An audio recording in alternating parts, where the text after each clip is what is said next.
प्यारे बच्चों, मैं रवि भूषण राय आपके अपने YouTube चैनल ऑनली पढ़ाई पर आप सबों का स्वागत करता हूं।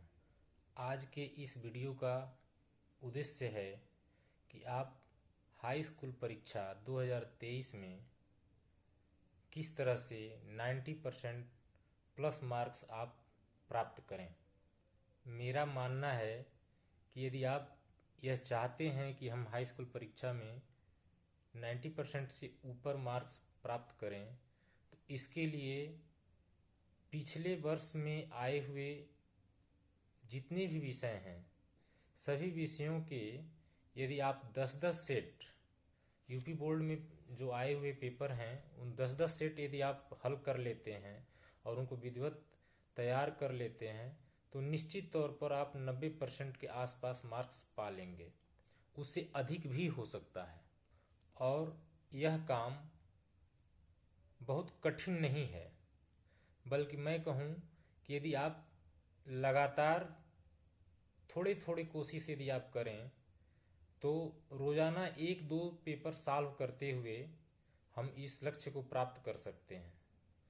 तो आइए आज से हमारे साथ आप भी सभी सेटों को एक एक करके हम हल करते हैं। आज हम विज्ञान विषय का पहला सेट, जो कि अरिहंत का मेरे पास अनसॉल्व्ड पेपर का सेट है, उसमें हम 2022 के पहले सेट से हम हल करना शुरू करते हैं। तो आज हम उस सेट को हल करने जा रहे हैं जिस सेट का संकेतांक जो है 824 बी के है। इसमें इस पेपर में जो समय है वह 3 घंटे 15 मिनट का है और पूर्णांक जो है 70 अंकों का है। इसमें जो पहला 15 मिनट होता है वह प्रारंभ के 15 मिनट परीक्षार्थियों को प्रश्न पत्र पढ़ने के लिए निर्धारित है। अब इसमें निर्देश दिया गया है और सभी प्रश्न पत्रों में जो प्रश्न आए हुए हैं उनको सबसे पहले आपको पढ़ लेना चाहिए, ताकि यह आपको पता चल सके कि हमें कौन कौन से क्वेश्चन बहुत बेहतर तरीके से आते हैं। तो उसको आप क्रम से आप हल कर लें और फिर जो क्वेश्चन कठिन हैं उनको आप बाद में समय मिलने पर करें। तो इस प्रश्न पत्र में जो निर्देश दिए गए हैं उस निर्देश को मैं पढ़ दे रहा हूं, आप लोग ध्यान से सुने। यह प्रश्न पत्र 3 खंडों क, ख तथा ग में विभाजित है। प्रत्येक खंड का पहला प्रश्न बहुविकल्पीय है, जिसमें 4 उत्तर विकल्प दिए गए हैं। सही विकल्प चुनकर अपनी उत्तर पुस्तिका में लिखिए। यहां पर एक चीज आपको ध्यान देना होगा कि शायद इस सत्र में यानी 2023 परीक्षा में आपको विज्ञान से यानी सभी विषयों में 20-20 नंबर के मल्टीपल चॉइस क्वेश्चन रहेंगे, यानी जो बहुविकल्पीय प्रश्न हैं वह 20-20 नंबर के रहेंगे और सब्जेक्टिव यानी लिखित परीक्षा जो होगी आप लोगों की वह मात्र 50 नंबर की होगी। तो 70 में 20 नंबर का आप लोगों का बहुविकल्पीय हो सकता है। अभी उसका मॉडल पेपर जब आएगा तो पूरी तरह से कंफर्म हो जाएगा, लेकिन अभी हमें जो अनुमान लग रहा है वह इस तरह से है कि 20 नंबर के सभी विषयों में आपको बहुविकल्पीय प्रश्न आएंगे और बाकी जो 50 नंबर के हैं वो उसमें अति लघु उत्तरीय प्रश्न, लघु उत्तरीय प्रश्न और दीर्घ उत्तरीय प्रश्न के रूप में आएंगे। तो वो कैसा आएगा, वो पेपर मॉडल पेपर जब आएगा तो हम उसको उसके बारे में देखेंगे, जानेंगे। लेकिन अभी जो हमारे पास पिछले पेपर्स जो अब तक आए हुए हैं तो उसमें हम कैसे कैसे क्या क्या निर्देश हैं और क्या क्या करना है उसको हम देखते हैं। तीसरा निर्देश जो है वह है कि इसमें सभी प्रश्न अनिवार्य हैं। प्रत्येक खंड के सभी प्रश्न एक साथ करना आवश्यक है। यानी जब आप प्रश्न पत्रों को हल करेंगे तो जो 3 खंड क ख ग दिया हुआ है, यानी क ख ग का मतलब कि फिजिक्स, केमिस्ट्री और बायोलॉजी, ये तीनों खंड 3 खंड में दिए गए हैं। तो आपको करना कैसे है, पहले यदि आप खंड क कर रहे हैं यानी फिजिक्स के क्वेश्चन, भौतिक विज्ञान के क्वेश्चन कर रहे हैं, तो भौतिक विज्ञान का पूरा क्वेश्चन पहले आप हल करेंगे, फिर खंड ख करेंगे तथा अंत में खंड ग करेंगे। ऐसा आप नहीं करेंगे कि खंड क कर रहे हैं उसी में खंड ख के भी क्वेश्चन कर दिए और फिर बाद में आप खंड ख लिख रहे हैं और उस प्रश्न को आप खंड क में किए हुए हैं, या खंड ग के क्वेश्चन खंड ख में कर दिए। तो ऐसा आपको नहीं करना है। खंड क के सारे प्रश्न पहले आप हल करेंगे, फिर खंड ख हेडिंग देंगे और उसके सारे प्रश्न हल करेंगे, फिर खंड ग के सारे प्रश्न हल करेंगे। अगला निर्देश है, प्रश्नों के निर्धारित अंक उनके सम्मुख दिए गए हैं, यानी कौन प्रश्न कितने नंबर का है उसके सामने नंबर दे दिया गया रहता है। आवश्यकता अनुसार अपनी उत्तरों की पुष्टि स्वच्छ एवं नामांकित चित्रों तथा रासायनिक समीकरणों द्वारा कीजिए। जहां पर भी आपको आवश्यकता होती है, सबसे पहले अपने उत्तर जो लिखे जाते हैं वह स्वच्छता से लिखें, यानी साफ सफाई से लिखें, ज्यादा काट कूट न करें, नहीं तो उसका बुरा प्रभाव पड़ता है। तो आइए सेट 1 824 बी के खंड क यानी भौतिक विज्ञान के हम क्वेश्चन हल करते हैं।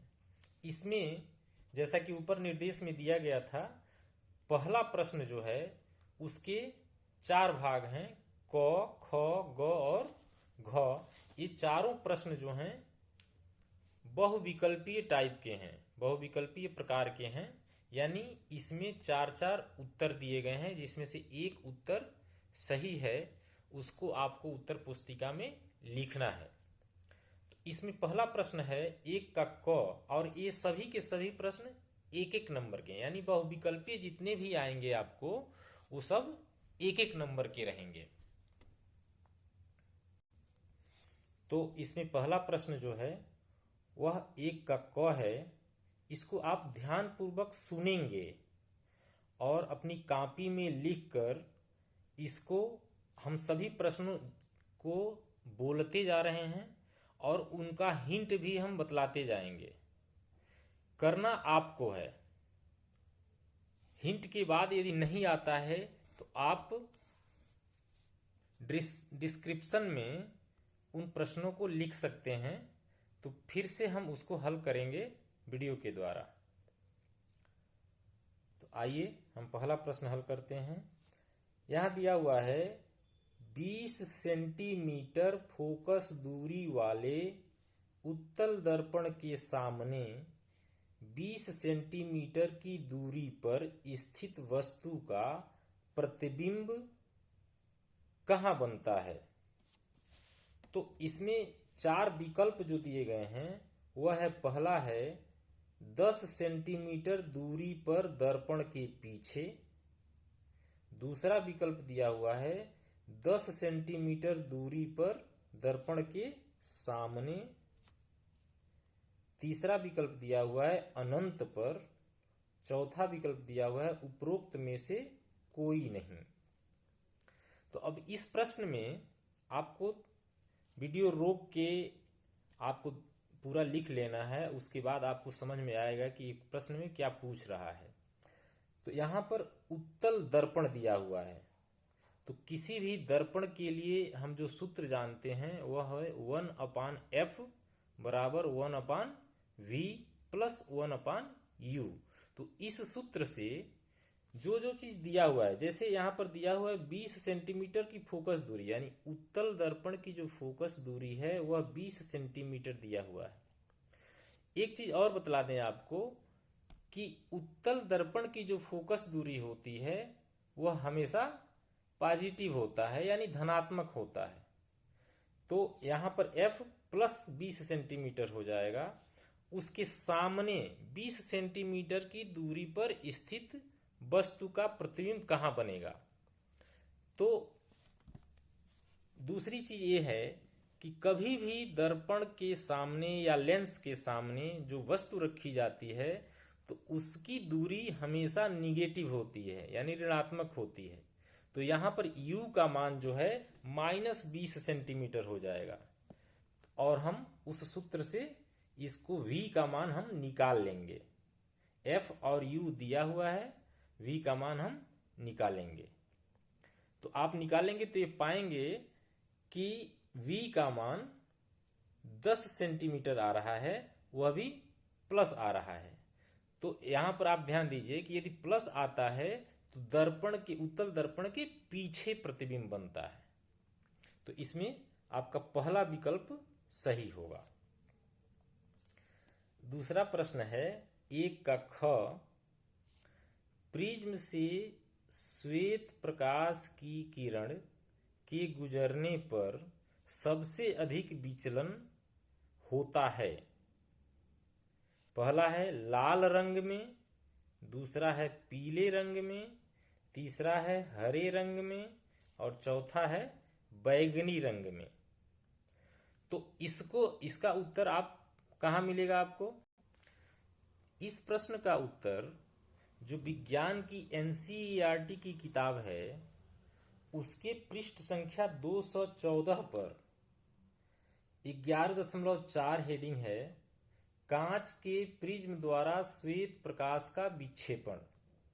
इसमें प्रिज्म से श्वेत प्रकाश का जो विक्षेपण होता है तो उसमें दिया हुआ है सबसे ज्यादा V और सबसे कम R, यानी वायलेट बैगनी रंग का सबसे ज्यादा विचलन हुआ है और रेड रंग यानी लाल रंग का सबसे कम हुआ है। तो यहां पर इसका उत्तर आपको मिल जाएगा।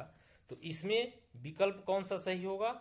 यानी चौथा विकल्प जो बैगनी रंग में दिया हुआ है उसका विचलन सबसे अधिक होता है। 1 का ग, तीसरा प्रश्न है, विद्युत जनित्र में रूपांतरण होता है। पहला विद्युत ऊर्जा का यांत्रिक ऊर्जा में, दूसरा यांत्रिक ऊर्जा का विद्युत ऊर्जा में, तीसरा यांत्रिक ऊर्जा का रासायनिक ऊर्जा में, चौथा रासायनिक ऊर्जा का विद्युत ऊर्जा में। तो यहां पर यदि आप ध्यान दें तो विद्युत जनित्र यानी जो जनरेटर हमारे यहाँ उपयोग किया जाता है तो हम उसका उपयोग कैसे करते हैं? जनरेटर से हम विद्युत प्राप्त करते हैं, यानी जब उसका हम मोटर चलाते हैं जनरेटर में जो पंपिंग, तो हम पहले इंजन को चलाते हैं और इंजन को चलाने के बाद से उस सेट से हमें विद्युत प्राप्त होता है।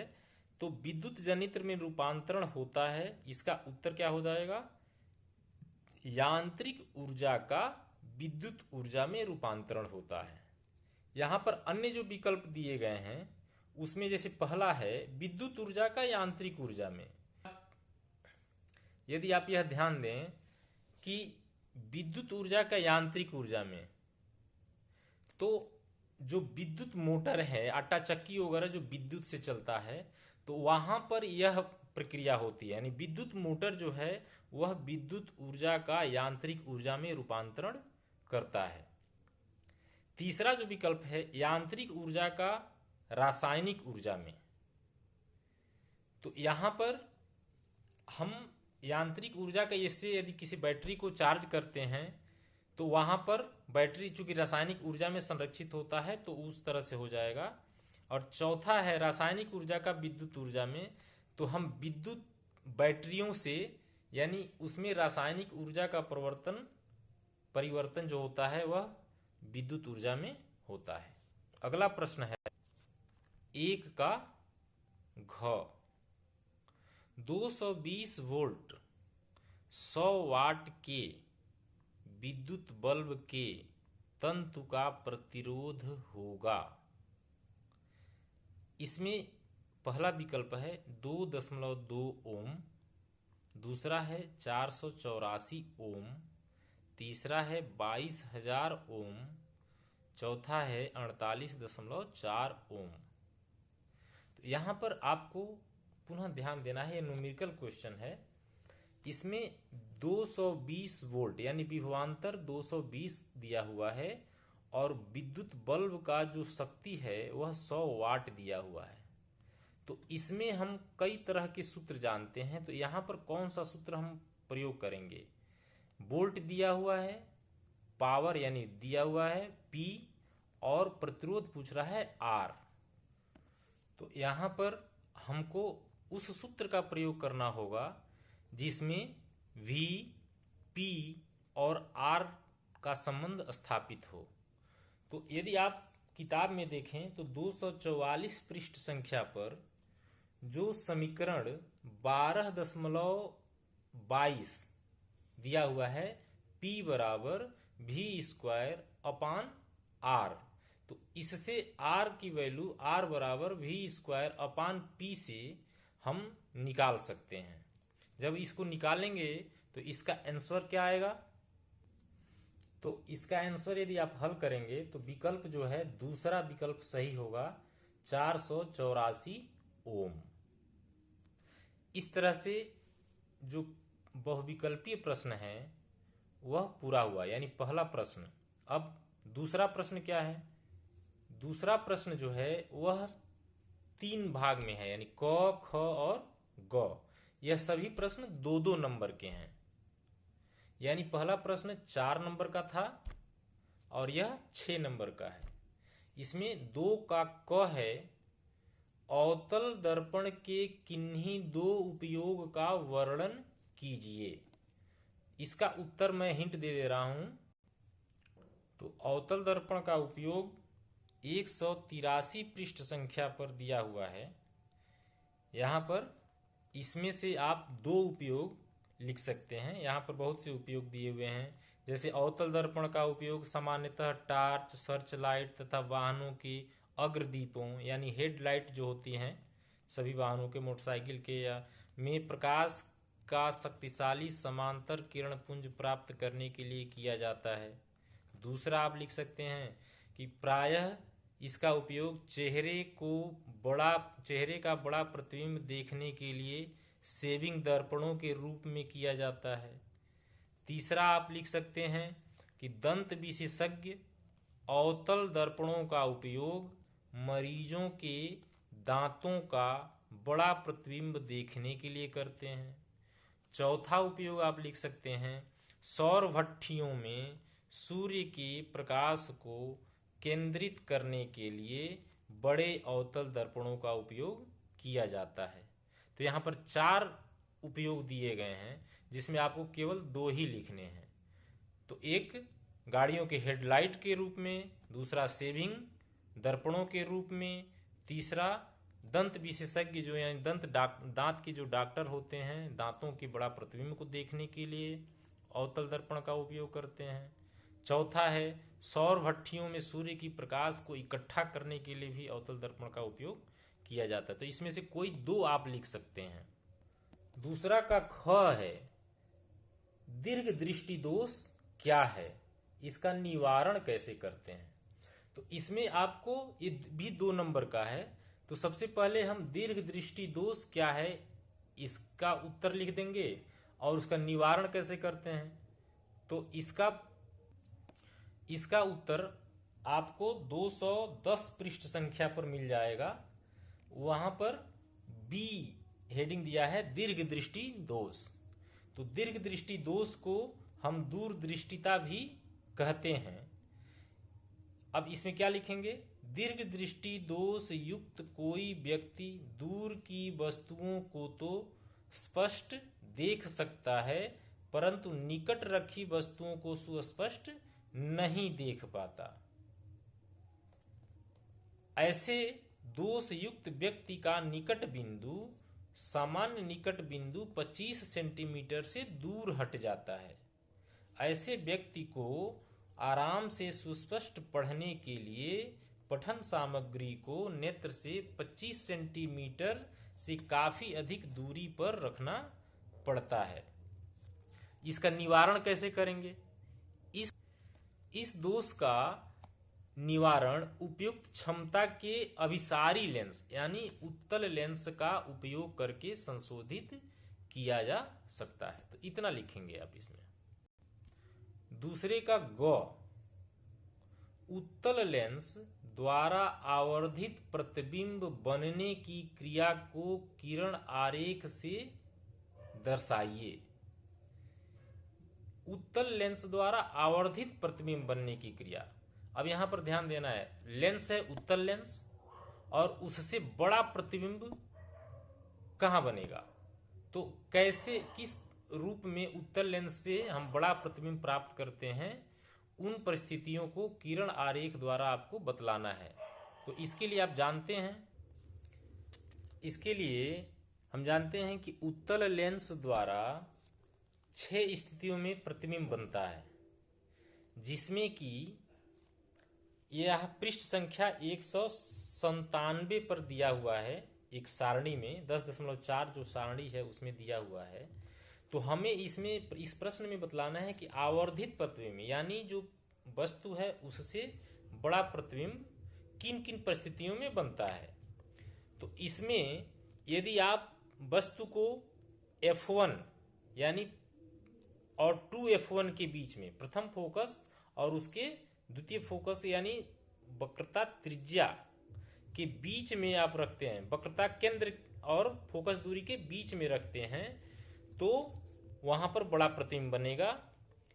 उसके बाद से यदि फोकस F1 पर रखते हैं तो उसका प्रतिबिंब